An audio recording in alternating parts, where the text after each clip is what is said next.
Ó, prepara que teremos bomba aí nas próximas semanas. O Anderson Torres, muita gente já deve até ter esquecido dele, porque ele tá preso e vai continuar preso muito tempo. Tá preso desde o dia 14 de janeiro. Ok, vai completar aí 2 meses de jaula. Ele deve pegar só pelos atos os crimes que ele cometeu ali dos atos de 8 de janeiro, ele pode pegar 91 anos de prisão, 91 anos e 6 meses. Ok. Só que tem outros processos contra ele, então a situação das Torres está muito ruim. Ok. A Polícia Federal terminou a perícia nas mensagens do celular dele. Vamos lembrar, quando ele veio para o Brasil, ele foi sem o celular. Ele deixou o celular, falou que esqueceu o celular nos Estados Unidos.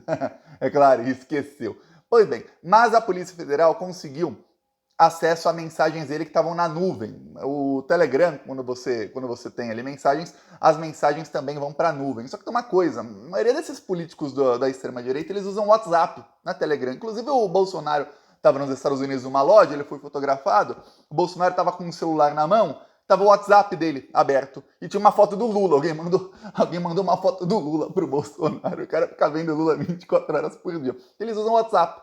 Então no Telegram não tinha quase nada, só mensagens de cunho pessoal e pouca coisa que ajudou na investigação. Porém, a Polícia Federal encontrou digitais na minuta golpista. Para piorar, tiveram depoimentos aí do Valdemar da Costa Neto, de outras pessoas, dizendo que tinha essa minuta golpista e estava circulando lá em Brasília no bolsonarismo. A Polícia Federal encontrou digitais de 3 pessoas na minuta golpista e estava tentando identificar quem são as pessoas. Já foram identificadas e vai vir bomba, bombas virão. 11 advogados do Anderson Torres deixaram o caso dele. Ele ficou com apenas um advogado. Ele tinha uma junta de 12 advogados cuidando do caso dele, da defesa dele. Ele também, Anderson Torres, tá lá sem nada para fazer, tá na prisão sem nada para fazer. Ele também fica o dia inteiro estudando o caso dele para ver se ele acha alguma solução para que ele não fique 91 anos enjaulado. Pois bem, o que aconteceu é o seguinte, os advogados saíram do caso porque alguma coisa tá para acontecer, uma coisa bem importante tá para acontecer. Eu comecei a contactar as pessoas que eu poderia para ver se é delação do Anderson Torres. Ninguém confirmou isso. Hoje tem uma CPI dos atos antidemocráticos acontecendo na Câmara Legislativa do Distrito Federal. Inclusive, semana passada teve um depoimento bomba lá. Rapaz, jogou todo mundo no ventilador, jogou todo mundo no fogo. Tá. Aí o Anderson Torres é quem iria depor hoje, só que ele falou que não, ele não quer falar nada na CPI. Ok, primeiro ele pediu para o STF para ter o direito de ficar calado, o STF concedeu o direito a ele. Depois, o STF concedeu a CPI o direito de que ele pode sair da prisão para depor, mas ele falou que não quer. Quem teve acesso ao Anderson Torres disse que ele está tendo crises de choro, viu? Aliás, não é só o Anderson Torres, não. Eu estava vendo o depoimento de um dos terroristas que está preso. Ele falou o seguinte, que todo mundo que foi preso teve crise de choro por vários dias e continuam alguns com crise de choro até hoje na prisão. E que todo esse pessoal, inclusive o Bolsonaro que falava isso, é um dos que foi solto, ele dizia o seguinte, olha, dizia para a câmera, né? Olha, todo mundo falou que ia lá para matar ou morrer, mas olha, na hora que a pessoa é presa, não tem quem resista não. Todo mundo chora, eu chorei todo dia, pai de família chora, todo mundo, não importa a idade, os mais jovens aos mais velhos, todo mundo lá teve crise de choro e a situação é muito ruim, a prisão é muito ruim, a comida é ruim, o banho é frio. Calma, meus amigos, ainda é verão. Já chega o inverno. Eu lembro, inverno passado fez frio em Brasília, hein? Fez frio pra caramba em Brasília. Então esse inverno provavelmente seja mais frio. Aí vocês vão tomar um banho bem gelado, assim, pra acordar, pra ver se acorda pra vida, bando de terrorista safado. Pois bem, alguns dos terroristas já estão respondendo em liberdade, mas o processo vai andando. Não é processo por roubo de dinheiro público que o cara tem que ser condenado em 4 instâncias, não. Vai condenado na primeira, os terroristas já vão em cana de novo, já voltam para a jaula. Então alguns vão aproveitar aí alguns meses de liberdade até serem presos. Tá. Voltando ao Anderson Torres. Tem uma correria, um pânico lá em Brasília, porque não se sabe o que está para vir. O que está para vir aí. Talvez a Polícia Federal esteja para divulgar de quem são as digitais da minuta golpista. O fato é que teve uma nova operação da Polícia Federal já ontem. Nova operação, já prendeu mais gente, tudo mais. A Polícia Federal está chegando em quem estava financiando e está chegando nas ligações do Anderson Torres como os financiadores. Eles não sabiam disso, nem eu sabia. O Anderson Torres não tinha apenas ligação com o pessoal da polícia que foi conivente com os militares do GSI, com o Bolsonaro. Não, ele também fazia o contato do bolsonarismo com os financiadores ali dos atos 8 de janeiro. Então estão descobrindo isso. Ok. Para quem tá falando, caramba, Thiago, ele com certeza vai delatar. Não tem como. Os advogados já deixaram o caso. Olha, eu vou te fazer um paralelo com a Lava Jato. Eu lembro muito bem como era na Lava Jato e eu comecei a ler notícias da época de o que acontecia quando advogados deixavam o caso. Sempre vinha alguma bomba. Geralmente a bomba era a delação, mas na Lava Jato tinha uma coisa. Os advogados deixavam o caso antes de uma delação porque na Lava Jato tinha um conluio do Sérgio Moro com os advogados. Vamos lembrar, o Tacla Duran, ele mostrou até mensagem no celular dele, provou isso, o quê? Que o padrinho de casamento do Moro, que é sócio da esposa do Sérgio Moro, falou, ó, você tem que pagar para o advogado tal $620 mil a primeira parcela e no total vai te custar $5 milhões. Aí a gente diminui a sua multa e você vai solto. Ele pagou, ele mostrou comprovante e tudo mais. Ele pagou numa conta nos Estados Unidos $620 mil para advogado tal e ele mudou o advogado. Ele tinha um advogado, os 3 advogados dele deixaram o caso e ele tinha que mudar o advogado para um advogado que era sempre indicado pelo padrinho de casamento do Sérgio Moro. Ou seja, rolava muita, mas muita corrupção na Lava Jato. E eu já falei aqui algumas vezes, muitos corruptos recebem as suas propinas por meio dos advogados. Entendeu? Porque eu já falei, serviço advocatício é uma coisa que não tem tabela. Então, você pode pagar para um advogado fazer uma petição, R$100. Um advogado pode chegar e falar, ó, eu faço por R$100.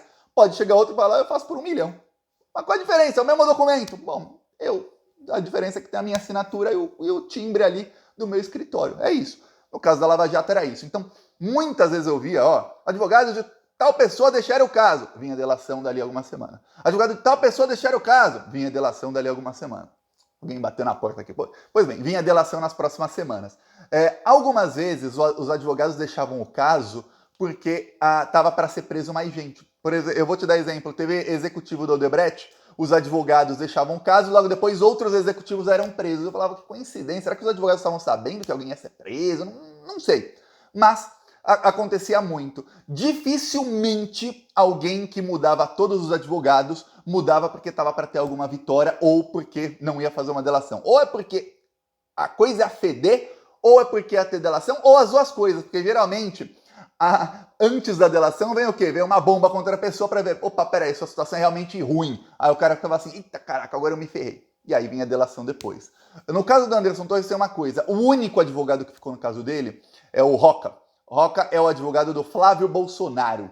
E esse é um advogado anti-delação. Outro caso, o Roca era advogado do Cabral. Cabral, que foi solto agora esses dias. Roubou, foi solto. Tá.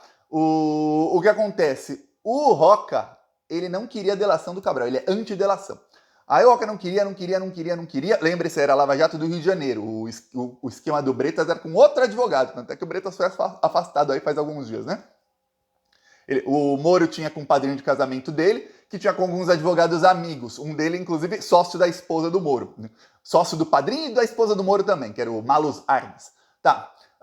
O Bretas tinha com um advogado chamado Nitalmar.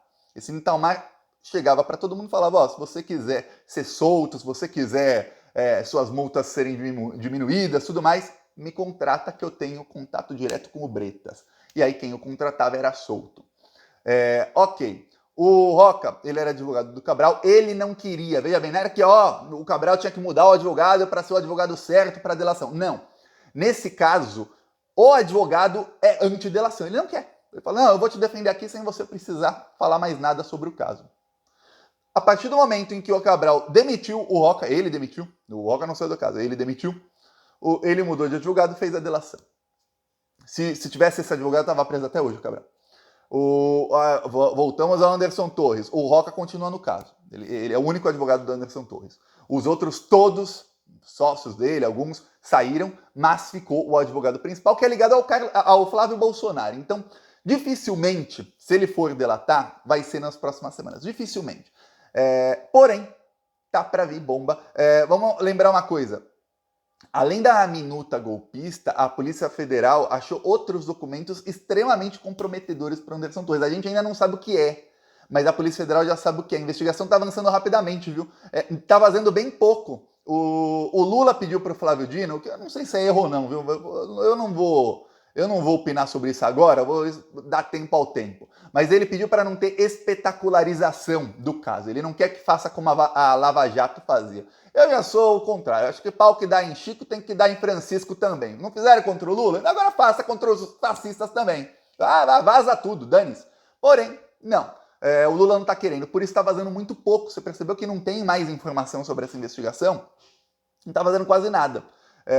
O que está acontecendo é que a investigação agora está indo para cima dos militares, porque o STF autorizou a Polícia Federal a investigar os militares. Então os militares do GSI e os militares da Ativa que estão envolvidos nessa tentativa de golpe estão sendo investigados. Vamos lembrar, o Anderson Torres era o secretário de Segurança Pública do Distrito Federal. O Anderson Torres, ele desmontou completamente a estrutura da Secretaria de Segurança Pública. Quem diz isso não sou eu. Na CPI, uma semana atrás, disse o então secretário que ficou interino no lugar dele. O Anderson Torres deu ordens diretas para que a polícia militar não fizesse ali o patrulhamento. O secretário que ficou no lugar dele não tinha nem... O governador ibanês não tinha nem o celular do rapaz. Outra coisa que ficou provada, aí não pelo celular do Anderson Torres, mas do Ibanês, é que o Ibanês ligou para ele, falou um monte, mandou prender os bandidos todos, tudo mais, e o Anderson Torres não. E o Anderson Torres não queria, os dois brigaram e ele foi demitido numa ligação por WhatsApp em que os dois se xingaram de tudo que é nome, foi demitido por telefone. Aí o Anderson Torres, um pouquinho antes de ser demitido, ele mandou para o Ibanês o contato do então secretário de Segurança Pública, que é quem delatou ele lá na CPI. Quando o secretário chegou, o interino, ele começou a dar ordem para a polícia ir lá para a Praça dos Três Poderes e a polícia não foi. Ele falou, olha, o que eu montei era um efetivo de 600 policiais, não tinha nem 300 ali, talvez nem 200. 200 e poucos, talvez nem 200. E aí, peraí, como é que eu sou o secretário, eu sou o chefe, eu dou ordem, os policiais não vão? O que parece, frase dele na CPI, o que parece é que alguém anteriormente deu uma ordem para eles não irem e para não me obedecerem. Deram ordem para que eles não me obedecessem. Quem pode ter dado essa ordem? O chefe. Quem era o chefe? Anderson Torres. Era isso. Então a coisa está clara. A situação do Anderson Torres, depois do depoimento do outro na CPI, ficou bem pior. Só que tudo que ele falou na CPI, lembre-se, ele também falou na Polícia Federal. Então, se você for analisando só o que tem de público sobre o caso, a situação está piorando muito e muito rapidamente para o Anderson Torres e vai piorar para o Bolsonaro também. Porque a partir do momento que o Anderson Torres entender e ele está tendo crise de choro, porque a ficha não está caindo. Quando a ficha cai, o cara para de ter crise de choro. Ele fala, putz, vou ter que tomar uma decisão aqui. Então ele está tendo crise de choro porque a ficha está caindo, está demorando para cair. Que é o seguinte, para eu não ficar 90 anos em cana, eu vou ter que delatar alguém. Quem você acha que ele pode delatar? Porque você só pode delatar alguém que está acima de você na hierarquia ali da quadrilha. Não dá para delatar quem mais está do lado. Ele tem que delatar dando uma prova, viu? Não adianta só o testemunho. Olha, foi fulano. Foi fulano, não quer dizer nada. Dá prova aqui. Tem que delatar dando prova e prova que a Polícia Federal ainda não tenha. Não é qualquer prova. Ó, tem aqui a prova. Ah, mas a Polícia Federal já tinha. Não vale nada. Então, quem que ele pode delatar? É o Bolsonaro. É o Bolsonaro. Alguns aliados estão vendo o Bolsonaro muito mais abatido nas últimas 2 semanas. Aí depois que saiu a revelação do caso das joias, olha só, tem boatos de que o caso das joias foi vazado para a imprensa pelos filhos do Bolsonaro, por um dos filhos dele, Flávio. Pois bem, tem boatos, ok? Tanto é que era um caso que ia pegar a Michelle e tudo mais, porque eram as joias da Michelle e tudo mais, só que aquilo começou a ficar uma coisa maior, porque nas redes sociais a grande mídia finge que não existe, que eles são a favor de privatização. Foi feita a conexão daquilo com a refinaria que o Bolsonaro entregou. Tá, aí descobriu-se que o Bolsonaro também pegou joias, ele recebeu joias para ele e que essas ele conseguiu meter a mão grande, que tá no acervo privado dele, que tá num lugar, tem uma chance dele ter enviado essas joias, ter levado as joias para os Estados Unidos, não sei. Se levou e não declarou lá também, aí eu vou te falar. O Bolsonaro está cometendo crime em 2 países. Ok. O tiro, pelo que parece, saiu pela culatra. Se era realmente um tiro dos filhos do Bolsonaro contra a Michelle. Eles são irritadíssimos. Que a Michelle tá aproveitando que o Bolsonaro tá no exterior, que ele tá tendo crises de choro, e ela queria fazer o quê? Fazer viagens pelo Brasil e tudo mais. Aquilo foi cancelado. Ok. Aí, O que acontece? Eles estão tentando segurar de todas as maneiras os crimes do Bolsonaro do dia 8. A parte do Anderson Torres está, pelo menos até o momento, o Flávio Bolsonaro acredita que está ok, porque está com o advogado dele. Eu vou falar, se o advogado que sobrou deixar o caso, e isso pode acontecer nos próximos dias, aí prepara que vai vir pancadaria para cima do Bolsonaro. Que é o Bolsonaro que o Anderson Torres vai ter que delatar, se ele quiser ser solto antes. Vamos lembrar, 91 anos de jaula, o cara, ele é réu primário, tem bom comportamento, tudo mais, ele fica um sexto da pena. Um sexto da pena, a gente está falando aqui de mais de 15 anos de prisão. O cara não quer, né? Então, vê aí os próximos passos. Eu peço aí a sua inscrição no canal. Falou!